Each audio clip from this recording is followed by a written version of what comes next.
تہجد کے وقت جب سجدے میں سر رکھ کے کہو گے سبحان ربی الاعلیٰ، تو پھر اندر سے ایسی روشنی پھوٹے گی، اندر بوٹی مشک مچایا اتے جاں پھلاں تے آئی ہو، پھر کیفیات نصیب ہوں گی، پھر من میں چراغا ہوگا، آؤ اپنے آپ کو مالک کی چوکھٹ پہ لے جاؤ، اس کی دہلیز پہ لے جاؤ۔ تو کہا ہر جان یہ دیکھے اس نے آنے والے کل کے لیے آگے کیا بھیجا ہے۔ پھر کہا واتقوا اللہ، اور اللہ سے ڈر جاؤ، پھر دوبارہ وہی تلقین کی۔ پھر ارشاد فرما ان اللہ خبیر بما تعملون، جو تم کرتے ہو تمہارا رب اس سے باخبر ہے، تم اس کی نگاہوں سے پوشیدہ نہیں ہو۔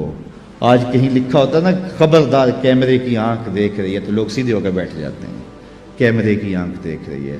کیمرے کی تو لائٹ بھی بند ہو سکتی ہے، اس کا سسٹم خراب بھی ہو سکتا ہے، لیکن جو رب کے کیمرے لگے ہیں وہ سسٹم کبھی خراب نہیں ہوتا۔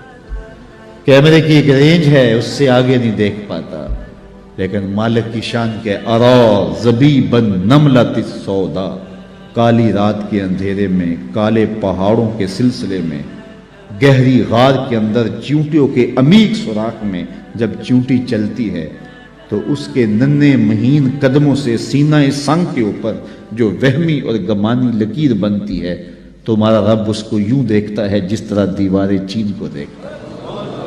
اس کی نظروں سے کیا ہماری خلوتیں پوشیدہ ہیں، ہمارے اعمال پوشیدہ ہیں، کیا اس کی نظروں سے ہمارے خیال پوشیدہ ہیں؟ دروازہ مقفل کر کے اگر ہم گناہ کریں گے تو کیا مالک سے پوشیدہ ہوں گے؟ لوگوں سے تو پوشیدہ ہیں لیکن مالک سے پوشیدہ نہیں ہے۔ یہ عقیدہ جم جائے تو بند کوٹری میں بھی جرم نہیں ہو سکتا۔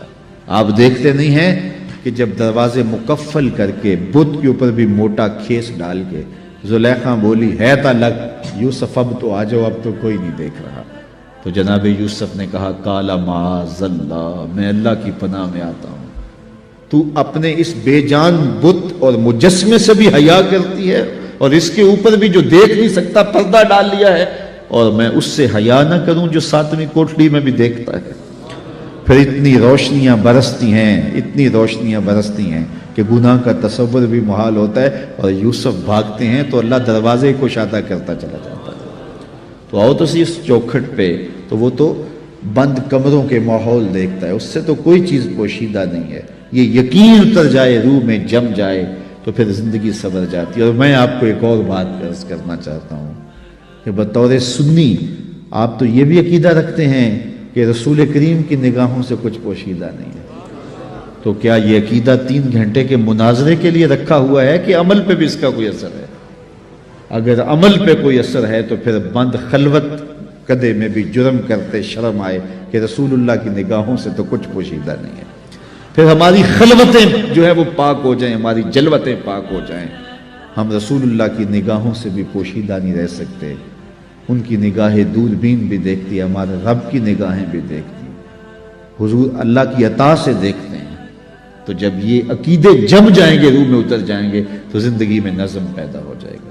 جہاں کوئی سیکورٹی نہیں پہنچتی، کوئی عقیدہ نہیں پہنچتا، کوئی جو ہے وہ کیمرہ نہیں پہنچتا، وہاں یہ عقیدہ پہنچتا ہے ان اللہ خبیر بما تعملون، جو تم کرتے ہو تمہارا رب اس سے باخبر ہے۔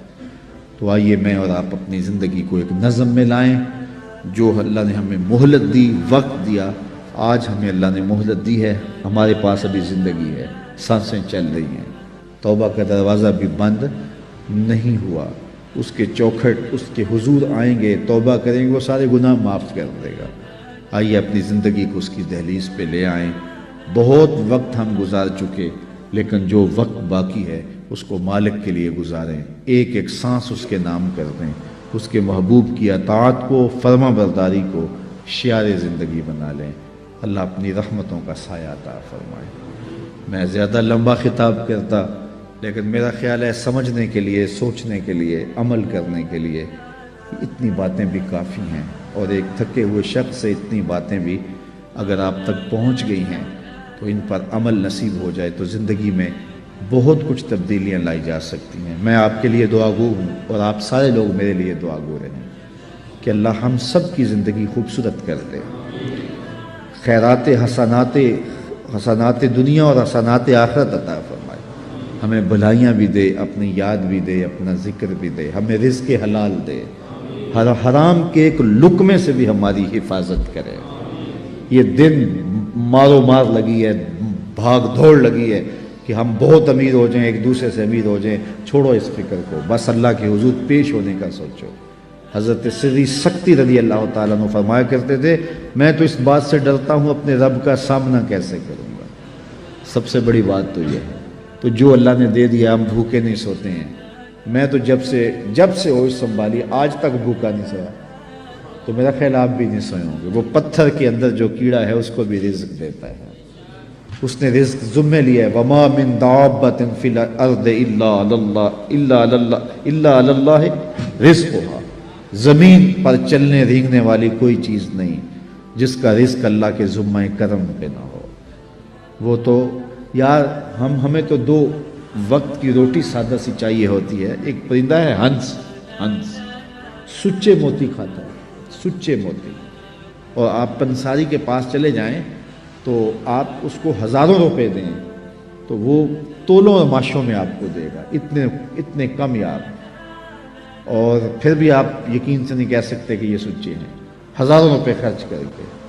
تو ہمیں دوائیوں میں استعمال کرنے کے لیے وہ اگر چاہیے تو پھر تولوں ماشوں میں ملتے ہیں، اور دنیا کے اوپر ہزاروں لاکھوں ہنس پائے جاتے ہیں، اور روزانہ پیٹ بھر کے ان کو موتی چاہیے ہوتے ہیں۔ رب روزی عطا فرماتا ہے، اس کے لیے کوئی مشکل نہیں ہے۔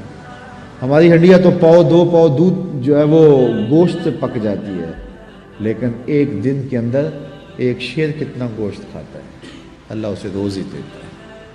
تو وہ ہماری ضروریات پورا کرنے والا، اپنی ضروریات اس کے ذمے، اور اس کے جو حکم ہے وہ اپنے ذمے لے لے۔ من کان للہ کان اللہ لہ، جو اللہ کا ہو جائے اللہ اس کا ہو جاتا ہے۔ وَيَرْزُقُهُ مِنْ حَيْثُ لَا يَحْتَسِبُ، اور پھر اللہ وہاں سے دیتا ہے جہاں سے اسے گمان بھی نہیں ہوتا۔ ہم خام خواہ کی ٹینشن پالی ہوئی ہے، سویر سے لے کر شام تک ہمارے لیے صرف اتنا کام ہے کہ ہم مزدوری کریں، محنت کریں، دفتر جائیں، بس اتنا کام ہے۔ باقی کہاں سے آئے گا، کیسے ہوگا، یہ ٹینشن لینے کی ضرورت نہیں ہے۔ دفتر جا رہے ہو، کاروبار پہ جا رہے ہو، درود پڑھتے ہوئے جاؤ، بس بات ختم۔ واپس آؤ تو درود پڑھتے ہوئے آؤ، جو کام کرنا ہے وہ کرو، بس اللہ تمہارے رزق کا جو ذمہ لیا ہے، حدیث میں آتا ہے رزق بندے کو ایسے تلاش کرتا ہے جیسے موت تلاش کرتی ہے۔ اس لیے کوئی ٹینشن نہیں ہے، کوئی پریشانی نہیں ہے۔ اصل پریشانی ہے آخرت نہ بگڑ جائے، اس کا پھر دوسرا موقع نہیں ہے۔ 3 سوال ہوں گے قبر میں، 3 سوال ہوں گے، وہ پہلے سے بتا دیے یہ ہوں گے، من ربک ما دینک ما کنت تقول فی ھذا الرجل، تینوں پہلے پیپر پہلے ہی آؤٹ ہو گیا نا، پہلے بتا دیا، تیاری کر لو۔ ہم پیپر دیتے ہیں لیکن اگر فیل ہو جاتے ہیں پھر سپلی دوبارہ دے دیتے ہیں، پھر دوبارہ 3 موقع تو ہوتے ہیں، لیکن یہ پیپر ایسا ہے کہ پہلے ہی آؤٹ کر دیا لیکن موقع دوسرا نہیں ملنا، وہ ایک ہی ہے موقع، اگر فیل ہو گئے تو فیل، کامیاب ہو گئے تو کامیاب۔ اس لیے اتنی سہولت دی، پیپر بتا دیے، پیپر کیا آئے گا، اس کا جواب کیا ہوگا، سب کچھ بتا دیا، اور پھر کہا اب اس کی تیاری کر لو، اگر کوئی نکمہ اب بھی فیل ہو جاتا ہے پھر کوئی دوسرا چانس نہیں ہے، کوئی سپلی نہیں ہوگی، بس پھر جو فیل جو کامیاب۔ جب اتنا حساس معاملہ ہے تو پھر ہم کیوں اپنی زندگی کو مرتب نہیں کرتے، کیوں منظم نہیں کرتے؟ اللہ تعالیٰ جل شانہ آپ سب پر اپنی رحمتوں کے سائے نازل فرمائے، اور اللہ مجھے بھی آپ کو بھی اپنی کرم نوازیوں کے حصار میں رکھے، دنیا آخرت کی بلائیاں ہم سب کا مقسوم